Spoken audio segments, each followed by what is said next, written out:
انا آتیناک الکوثر وقال ابن عباس شانئک عدوک. شانئک کا معنی کیا ہے؟ عدو، دشمن. اور شان سے مراد یہاں نبی صلی اللہ علیہ وسلم کا دشمن ہے. اس سے مراد عاص بن وائل، ابو جہل یا عتبہ ہے. لیکن عام معنی یہ کہ قیامت تک جتنے بھی لوگ رسول اللہ صلی اللہ علیہ وسلم کے دشمن ہیں، چاہے وہ آپ کے دور میں تھے یا بعد میں آئے، وہ سب انجام کے اعتبار سے خائب و خاسر ہیں، نامراد ہیں.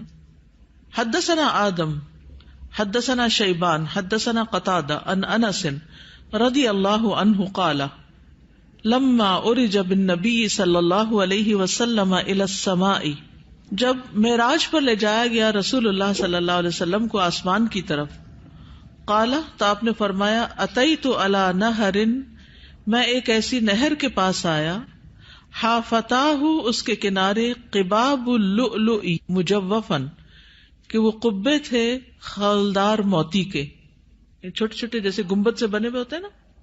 فقلت ما ھذا یا جبریل، میں نے پوچھا یہ کیا ہے جبریل؟ قال ھذا الکوثر، فرمایا یہ ہے نہر کوثر جو انا آتیناک الکوثر کے پس منظر میں ہے. حدثنا خالد بن یزید الکاہلی حدثنا اسرائیل عن ابی اسحاق عن ابی عبیدہ عن عائشہ رضی اللہ عنہا قال، کہتے ہیں سألتها، میں نے ان سے پوچھا، عن قولہ تعالی، اللہ تعالیٰ کے اس فرمان کے بارے میں، انا آتیناک الکوثر، کہ انا آتیناک الکوثر کا کیا معنی ہے؟ الکوثر کیا ہے؟ قالت نہر، کہنے لگی یہ نہر ہے، اعطیہ نبیکم صلی اللہ علیہ وسلم، جو تمہارے نبی صلی اللہ علیہ وسلم کو دی گئی. شاطئاہ علیہ در مجوف، شاطئاہ اس کے دونوں کنارے، علیہ ان پر، در موتی ہیں، مجوف خولدار یعنی اندر سے کھوکھلے. آنیتہ اس کے برتنوں کی تعداد کا عدد النجوم، ستاروں کی گنتی کے برابر ہے. ستارے کتنے ہیں گن سکتے ہیں؟ انگنت. رواہ زکریا و ابو الاحوص و مطرف عن ابی اسحاق. تو انا آتیناک الکوثر کا معنی کیا ہے؟ بلا شبہ ہم نے آپ کو کوثر عطا کی. حدثنا یعقوب بن ابراہیم حدثنا حشیم حدثنا ابو بشر عن سعید بن جبیر عن ابن عباس رضی اللہ عنہما انہ قال فی الکوثر هو الخیر الذی اعطاہ اللہ ایاہ، کہ کوثر وہ خیر ہے جو اللہ نے آپ کو عطا کی. قال ابو بشر قلت لسعید بن جبیر، ابو بشر کہتے ہیں میں نے سعید بن جبیر سے کہا جو ابن عباس کے شاگرد تھے، فإن الناس يزعمون انه نہر، کہ لوگ تو یہ سمجھتے ہیں کہ وہ ایک نہر ہے، فی الجنت جنت میں. فقال سعید، تو سعید کہتے ہیں النہر الذی فی الجنت، کہ وہ جنت والی جو نہر ہے، من الخیر اس خیر میں سے ہے، الذی آتاہ اللہ ایاہ جو اللہ تعالیٰ نے آپ کو عطا کی.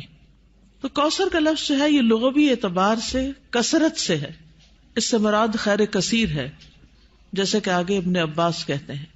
اور اس میں دوسرے معنی بھی آ جاتے ہیں، جیسے جنت میں نہر کوثر وہ اسی خیر کثیر کا حصہ ہے، یعنی خیر کثیر عمومی لفظ ہے اور پھر اس کی مثالیں ہیں جیسے نہر اور حوض وغیرہ. اسی طرح حوض کوثر کو بھی اس کا مصداق بتایا گیا ہے. اہل ایمان جنت میں جانے سے پہلے رسول اللہ صلی اللہ علیہ وسلم کے دست مبارک سے اس کا پانی پیئیں گے. اس حوض میں پانی جنت والی نہر سے آ رہا ہوگا. اس طرح تطبیق ہو جاتی. یعنی اگر کوئی یہ کہے کہ کوثر کا معنی کیا ہے، تو عمومی لغوی معنی کیا ہے؟ خیر کثیر. اور نبی صلی اللہ علیہ وسلم کو اوور آل خیر کثیر ہی عطا کی گئی تھی. اور پھر خصوصی معنی کیا ہے؟ نہر کوثر اور حوض کوثر. حوض کوثر میدان حشر میں ہے، جس سے پانی آئے گا کہاں سے؟ نہر کوثر سے. اور نہر کوثر کہاں ہے؟ جنت میں ہے. اسی طرح آپ صلی اللہ علیہ وسلم کو دنیا میں جو بلند مقام ملا اور آپ کا ذکر کثیر ہوا اور آپ کو فتوحات نصیب ہوئی، یہ سب بھی خیر کثیر میں شامل ہے. دنیاوی اعتبار سے کیا کیا ہے خیر کثیر میں شامل؟ فتوحات، بلند مقام اور ذکر کثیر. نہر کوثر کی خوشخبری سن کر آپ صلی اللہ علیہ وسلم بہت خوش ہوئے تھے. صحیح مسلم کی روایت ہے, حضرت انس کہتے ہیں کہ ایک دن رسول اللہ صلی اللہ علیہ وسلم ہمارے درمیان تشریف فرما تھے. آپ پر نیند سی طاری ہوئی, پھر آپ نے مسکراتے ہوئے اپنا سر اٹھایا تو ہم نے عرض کیا, یا رسول اللہ آپ کس بات پر ہنس رہے تھے؟ تو آپ نے فرمایا, مجھ پر ابھی ایک سورت نازل ہوئی. پھر آپ نے بسم اللہ الرحمن الرحیم انا اعطیناک الکوثر فصل لربک وانحر ان شانئک ھو الابتر پڑھی, اور فرمایا کہ تم جانتے ہو کہ کوثر کیا ہے؟ تو ہم نے کہا اللہ اور اس کا رسول ہی بہتر جانتے ہیں. آپ نے فرمایا, بے شک وہ ایک نہر ہے, مجھ سے میرے رب نے اس کا وعدہ کیا ہے, اس میں بہت سی خوبیاں ہیں. وہ ایک حوض ہے جس پر قیامت کے دن میری امت کے لوگ پانی پینے کے لیے آئیں گے. تو حوض کوثر کیا ہے, اس کی ڈسکرپشن کے بارے میں کچھ احادیث ہمیں ملتی ہیں. ہم میں سے ہر مسلمان حوض کوثر کا ذکر تو کرتا ہی رہتا ہے یا سنتا ہی رہتا ہے, لیکن اس کی بہت سی ڈیٹیلز ہمیں نہیں معلوم, تو ان کو ذرا دوہرا لیتے ہیں. رسول اللہ صلی اللہ علیہ وسلم نے فرمایا, میرے حوض کے دونوں کناروں کے درمیان اتنا فاصلہ ہے جتنا مدینہ اور صنعاء کے درمیان ہے. پھر اسی طرح یہ سطح زمین پر بہتی نہر ہے, اندر کھڈوں میں نہیں ہے. رسول اللہ صلی اللہ علیہ وسلم نے فرمایا, مجھے کوثر عطا کی گئی, وہ ایک نہر ہے جو گویا کہ سطح زمین کے اوپر بہتی ہے. حوض کوثر کی مٹی جو ہے, آپ نے فرمایا میں نے اپنا ہاتھ اس کی مٹی میں ڈال کر دیکھا تو وہ خالص کستوری کی تھی, یعنی خوشبودار. اس میں کنکریاں بھی ہیں اور وہ اس کے موتی تھے, یعنی سطح پر ہوتی ہے نا کنکریاں پانی کی سطح پر, تو وہ موتی تھے. جنت سے آنے والے سونے اور چاندی کے 2 پرنالے ہیں جو اس میں گرتے ہیں. اس صحیح ترغیب و ترغیب سے, یعنی 2 پرنالے جو جنت سے پھوٹتے ہیں, ایک چاندی کا اور ایک سونے کا, وہ اس حوض میں گرتا ہے. حوض پر سونے اور چاندی کے برتن ہیں. اللہ کے نبی صلی اللہ علیہ وسلم نے فرمایا, تم دیکھو گے کہ حوض کوثر پر سونے چاندی کے آبخورے ہوں گے جن کی تعداد آسمان کے ستاروں کی برابر ہے, یا ان سے زیادہ بھی روایت میں آتا ہے. اور پھر وہ برتن جنت کے برتنوں میں سے ہوں گے. کسی نے عرض کیا, یا رسول اللہ حوض کے برتن کس طرح کے ہوں گے؟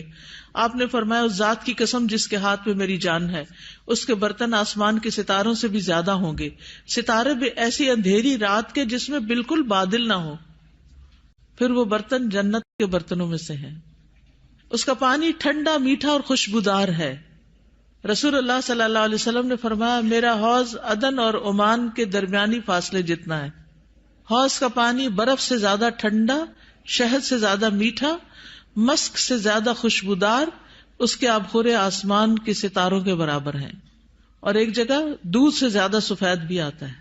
آئس کریم کیا چیز ہے اس کے مقابلے میں. پھر جو ایک گھونٹ بھی پی لے گا کبھی پیاسا نہ ہوگا, اس کے چہرے کا رنگ کبھی سیاہ نہ ہوگا. سبحان اللہ, یہ تاثیر ہے اس کی. دنیا میں کئی ٹوٹکے کرتے رہتے ہیں, یہ کھا لو, وہ پی لو, یہ لگا لو تاکہ رنگ صاف ہو جائے. اس کا ایک گھونٹ پی کر انسان خوبصورت ہو جائے گا. اس نہر پر پرندے بھی ہیں. فرمایا ان کو کھانا اس سے بھی زیادہ خوشگوار ہوگا. لیکن کچھ لوگ حوض کوثر سے محروم رہ جائیں گے. وہ کون ہیں؟ جو بدعت کرنے والے ہیں, جنہوں نے آپ کے بعد دین کو تبدیل کر دیا. آپ فرمائیں گے یہ دور ہو جائیں, دور ہو جائیں. یہ ڈسکرپشن پڑھ کے پھر شوق بڑھ جاتا ہے نا, اور سنت پر عمل کا شوق بڑھ جاتا ہے کہ اللہ تعالیٰ ہمیں اور زیادہ سنت کا پابند بنائے تاکہ ہم نبی صلی اللہ علیہ وسلم کے قریب ہو سکیں, آپ کا اتباع کریں.